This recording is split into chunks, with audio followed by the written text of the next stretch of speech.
Hey traders, watch this video here for Thursday, July 16th. Showing you the SPY. We had a gap up, a little bit of a sell-off, and ended up closing about where we opened. All in all, though, some really good stuff in the chat room. I think my best call was this BOXL.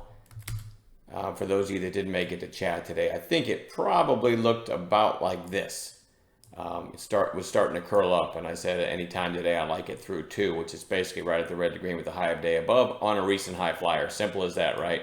And it ended up going all the way to 260 something, which, by the way, this is also on watch tomorrow. I'm going to slide this over real quick too. From May 1st till now, my equity curve. I'm only putting that up there because I've gotten several people PM me, DM me, or email me that it really pisses them off that this means absolutely nothing without being able to see the amount. So I'm just reposting it to further piss people off and making fun of myself here. You know, normally say, oh, he made 597.53 on Gene. Wow, that's great.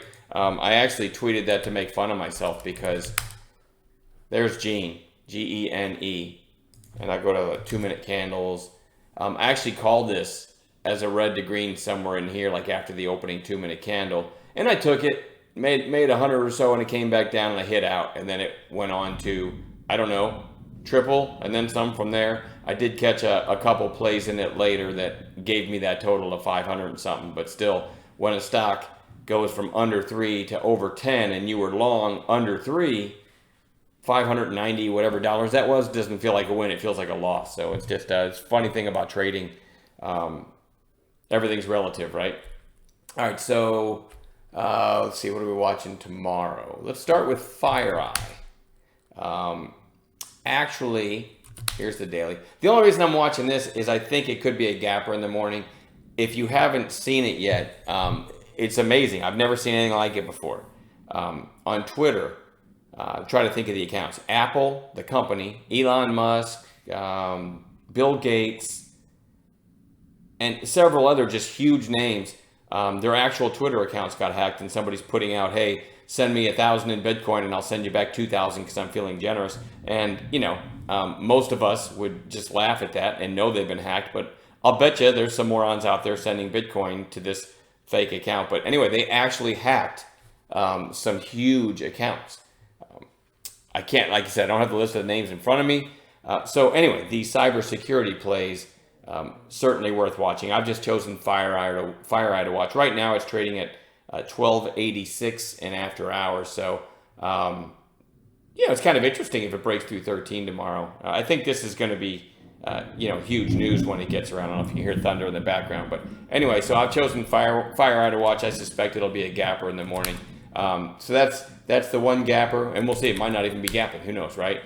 Gene, even though it closed, it was over 10 and it closed under 6. With that kind of crazy move, I've got to watch it. BOXL, actually inside of yesterday's crazy range, or still beneath it, I should say. So I do still want to watch this, but in after hours, it looks like it's at 279. So we'll see if it holds that gap, but it's certainly extended from the moving averages, but I'm going to put it on the watch list. HTBX, very impressive. It had the big day. Remember, we had it on watch because of the quiet inside day, and it ripped today. And guess how much I made on this one? Absolutely nothing. It just ripped out of the blue. And it's extended, you know, just like HTBX, but I am going to keep it on, or just like BOXL, sorry, but I'm going to keep it on watch.